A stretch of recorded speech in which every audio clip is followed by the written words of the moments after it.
We got another rough week on the waiver wire. Most of the guys being suggested by Big Fantasy Football's already rostered. So now we're shuffling the deck of our handcuff running backs, seeing which ones we want, which ones we want to stash, which ones we want to discard. Today we're going to deep dive the handcuff running backs, the lottery ticket running backs, so you know which ones you want to stash. These are casually ranked because it's due to your strategy, due to what you have as your starter, and also injuries are going to impact this for the long term. But before we dig in, you need to click that subscribe button right now. We go deeper than anybody else on YouTube when it comes to covering the waiver wire. We're going to help you set your lineups by looking at every single matchup. And then on top of that, we're deep diving all the trending players. You need to click that button. Stop missing out. Ric Flair's watching. You do not want to disappoint Ric Flair. Starting off with our first handcuff running back today, Tyler Allgeier. I believe he's one of the top ones right now. And if Bijan goes down, he's not going to be Bijan, but he's going to be getting a lot of work. A 18% opportunity share behind a stud running back like that is nasty. He's a 1B back with Bijan there. He's a 1B back. He could be casually used in dire situations in the flex spot right now. He's getting that much work. He's hitting about every other game. So right now, if he goes down, if Bijan goes down, he's getting more than the Trey Benson treatment because we know what we're going to get. And the casual gamer will look at him and be like, I know that name from years. He's got a 1,000-yard season. All the websites will talk him up. If you don't want to deal with the rookies too, this is a running back to look at. A running back to pay attention to. In a lot of leagues, he's rostered because people know this, and they don't want to deal with the young guys because they could get anointed and not pop off. Tyler Allgeier, very safe bet that if he does get anointed, he does. If I got Bijan, I got Tyler Allgeier right now. Kendre Miller. He has been in waiver wire talk from Big Fantasy Football since week 4, on this channel since week 1, and prior to that as a stash in drafts. He is an underrated stash. He's not going to fire until Alvin Kamara is out of the way. 14% opportunity share, though, one of the highest of the stash running backs when you're looking at. That is targets and carries out of the backfield. Compare the other stash running backs, that's one of the highest. He's doing good with his workload here. He's averaging 4 yards per carry, but 3.63 yards after contact per attempt. He's got 15 missed tackles forced, one more than Alvin Kamara, and 5 carries of 10-plus yards. He is getting it done with this offense. He's doing good on this small sample, and he's got a 39% snap share in each of the last 2 games, highest so far on the season, and he is a prime stash right now just in case something happens to Kamara, either a trade, which they try to say they're not looking into that, but the NFL is going to NFL, or injury. Basil Tuten. If Travis Etienne goes down, he will get the Trey Benson treatment. After that, it's whatever happens. He's averaging 3.11 yards after contact per attempt. His opportunity share is fine at 10%. You kind of want your backup running backs to be around that 10% threshold, getting enough workload. And you're looking at this and you're saying, hey, he's not getting enough workload for me to use him, but he's just a stash right now. And Etienne has to go down for him to be viable. They're using these running backs. They're going to use Basil Tuten, probably in a similar light, maybe a little bit differently, but he's very explosive and has a ton of upside. Blake Corum is getting work in this offense. He is next in line behind Kyren Williams, and that says a lot because it's hard for Sean McVay to give another running back work in this backfield, work in this offense. He has to really trust you. His opportunity share is solid at 10%, so he's getting work, and this is if Kyren Williams goes down. Kyren Williams is studly getting a lot of work. Last year, so far this year, he gets a lot of work, 34% opportunity share. It's dialed back a little bit this year due to Blake Corum. Blake Corum's been solid on the field. He's had some good moments. It's slowed down a little bit these last few weeks, but he's looking explosive. And if Kyren Williams goes down, it's a good bit that he's going to get all the touches. Caleb Johnson. Now, he might have got returned to the waiver wire. It really depends on your league. Depends on if he's getting stashed for the vice grip and the players are playing with. If he's there, you may want to think about him. He's a long-term hold, and this might be more for 2026 or even 2027, depending on what's going on with Arthur Smith. But 7% opportunity share, not much work. a little bit more work in the last 2 weeks. We got the Bengals tonight. You got Arthur Smith. He gets wild hairs. He could just start using them a little bit more, and all he has to do is pop off on that run. That's something to pay attention to. We came back from that bye, and you're like, hey, let's keep getting him some touches. Even though we got Warren and Gainwell out there, that's something to pay attention to. But it was against the Browns, and that was a shitty game script. But we got the Bengals on the road tonight. You got Green Bay coming up. This is a very talented running back prospect with the ball in his hands. We got to iron some things out with the ball out of our hands. Pass pro, steps, all that stuff. He only has 62 pass blocking reps in college. Very little. All the other running backs in his draft class was in the hundreds, well into the hundreds. So he's very opportune by that standpoint. So give him some time. That's where they were working hard with him in training camp. He was getting extra reps. It was noted. It was videotaped that he was getting extra reps at pass protection in drills. And that has to iron out first. But any given touch, he could pop off. Ollie Gordon, same thing. But he's tethered Devin Achan. He gets a lot of work. Devin Achan's so good that he can keep a very good running back, former Doak Walker Award winner, at bay. But he will get the Trey Benson treatment if Achan goes down. He's rostered in a lot of leagues, but also catch and release, hot potato player off and on from the waiver wire in a lot of leagues. He hasn't really done nothing in fantasy. He's a stash play. If I got Achan, I like him more. If I've watched a lot of college football, I'm interested in him. If I'm still into the Dolphins, they've been kind of weird this year. Maybe you're still into them. But again, very good running back prospect, Sean Tucker. At one time, one of the top running backs in all of college football. He's more tethered as the cuff to Bucky Irving than Rachaad White. We saw that last year. He's also good enough where he can pop off on any given moment.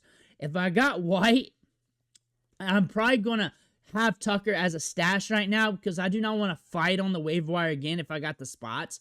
We know the talent. We've seen it on the field. He's a UDFA, not due to bad play or talent, but due to a heart condition. But for a UDFA, was able, after not being able to participate really in training camp, like midway through of that during his rookie season, to stick on this team, to get touches, to get talked about by the coaching staff.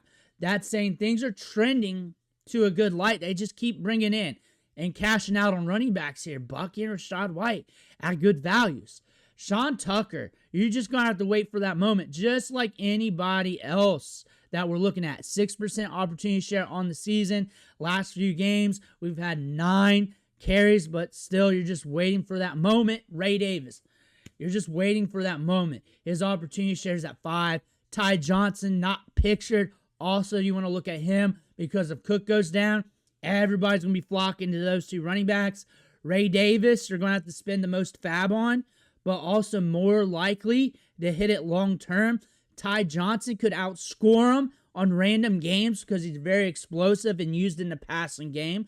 But we saw Ray Davis hit RB2 levels last year when Cook's out. If I got Cook, I'm probably going to get one of them just so I don't have to fight the fab. And also, we're getting to the spot on the waiver wire season where it's starting to slow down.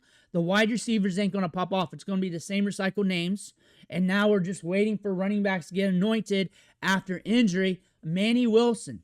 If Josh Jacobs goes down, you're going to want Manny Wilson. Manny Wilson held it down last year, had random games alongside Josh Jacobs, getting double-digit PPR fantasy points. He's got good vision, good contact balance. Solid running back here. 3.39 yards after contact per attempt. 4.7 yards per carry. 1 carry of 10-plus yards. 24 snaps. 18 attempts. He's a good running back. He's not sexy. He's not Bijan. He's just a good meat and potatoes running back. DJ Giddens. One thing I want to point out here, Amir Abdullah could mess this up. I'm high on DJ Giddens as a prospect, but also football's going to football. And as I'm seeing this right now, Amir Abdullah could mess this up. If I got Jonathan Taylor, I'm looking at Giddens very hard right now. I'm kind of dialed back, maybe like 10%, 15% compared to where I was at like 2 weeks ago, because I just see Amir Abdullah just siphoning some of the work. I look for this to be some sort of committee. DJ Giddens has a lot of upside, though. He has top 12 upside in the league due to his prospect profile at Kansas State. However, if Jonathan Taylor goes down this season, may not be his moment, but one thing you want to pay attention to is any given touch, any given Sunday, this is a running back that has the potential to take it over. Kyle Monangai, for being a late-round pick, meat potatoes grinder with good vision, he is keeping Roschon Johnson at bay. Roschon Johnson come back from an injury from earlier, but still, late-round pick, holding it down, getting touches every single game. If Swift goes down, everybody wants him. If I got Swift, and I'm really counting on Swift, then I may want to just stash him. Not many people are in that line. More people paid up for running back, or they're money balling running back. So they're not really in that situation. Kyle Monangai is more of a stash and wait scenario just in case the bad happens. Isaiah Davis. Trade talks with Breece Hall. If Breece Hall goes down, he's the next man out. Braylon Allen's out of the picture here. Isaiah Davis, decorated profile from the FCS level. It's the Jets, though, but they're getting in weird game scripts. And after that, you're chasing the touches if something happens to Breece Hall. Chasing the touches because it would be double-digit opportunities. Probably would be around 30% opportunity share. And that could money ball you on some weeks in fantasy football. Brian Robinson, it's no surprise. Christian McCaffrey, if he goes down again, then you're going Brian Robinson here. You can tell by the touches here that he's next in line. Isaac Guerendo, some of the other running backs might make it a little bit more of a committee. I don't see him getting 43% share of the opportunities. See that getting mixed up a little bit as they're going to want some speed. They're going to want a little bit of this and that added to Brian Robinson. They're going to want some change up. He's going to be getting some opportunities, though. He will be the mainstay. He will be the main guy in the backfield when Christian McCaffrey, or if I don't want to be negative, if he goes down. A.J. Dillon, Will Shipley.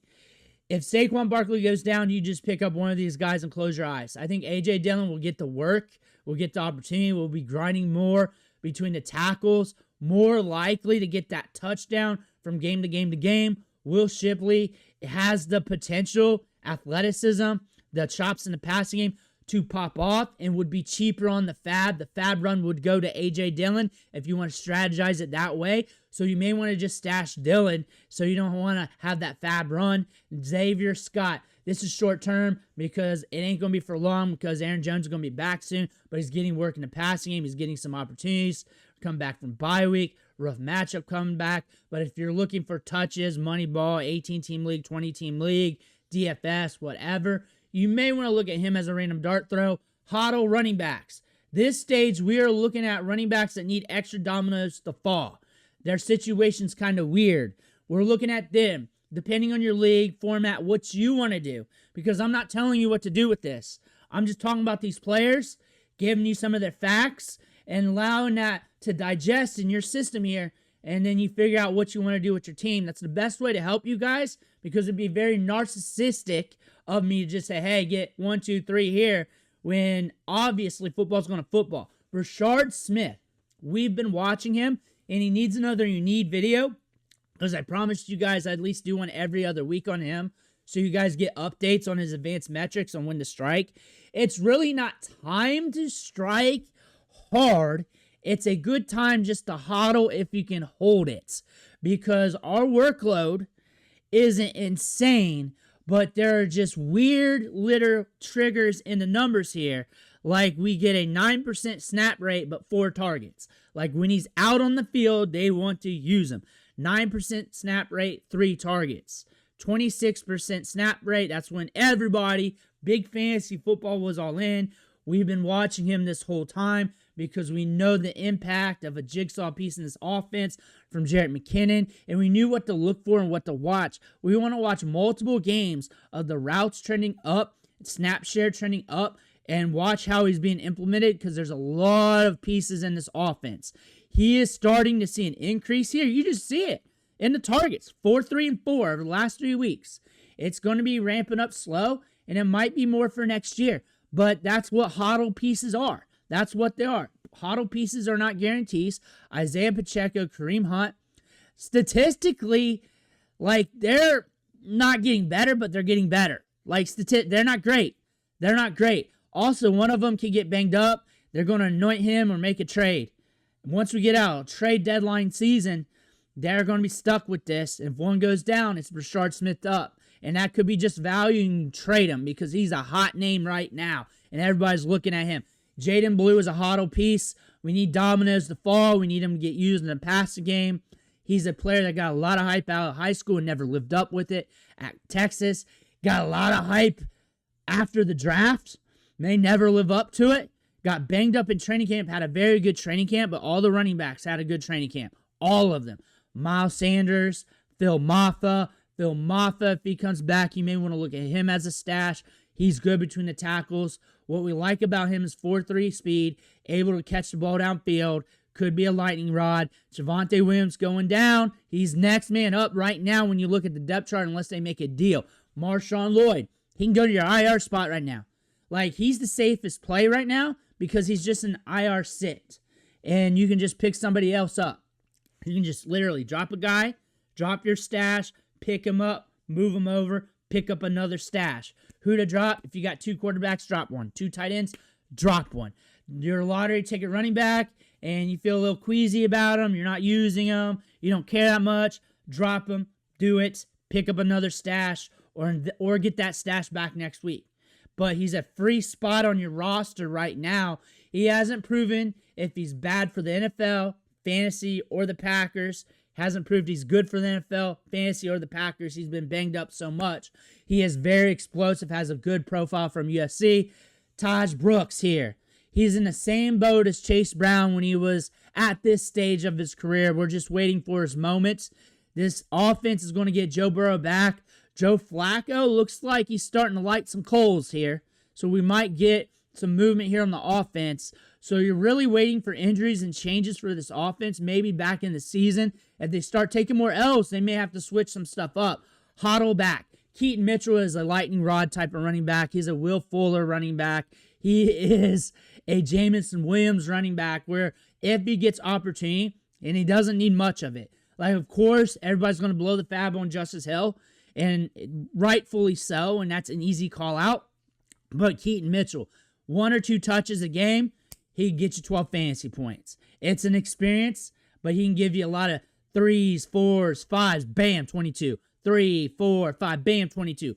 It's what you want from your players. Same with Isaac Guerendo. We saw this last year. He'll be sharing the backfield with Brian Robinson and some other running backs. But same thing as Keaton Mitchell, another Jameson Williams running back. Jaylen Wright, if he ever gets out on the field. Jameson Williams running back. 4.3 speed, lightning in the bottle. I like Ollie Gordon better, of course. That's what you got out of the offseason with me. I'm going to stick with that. But still, a lightning in a bottle type of running back that has a lot of upside with any given touch due to his athleticism. But those are the stash running backs going into week 7. We like to cover this every single week. So if you want to shuffle the chairs on the Titanic before you hit the iceberg, go ahead and do so. I can tell you which chairs to pick up here. Let me know what you think in the comments below. I want to hear about that. Make sure you hit that subscribe button on the way out. One thing for watching. Catch you on the next video.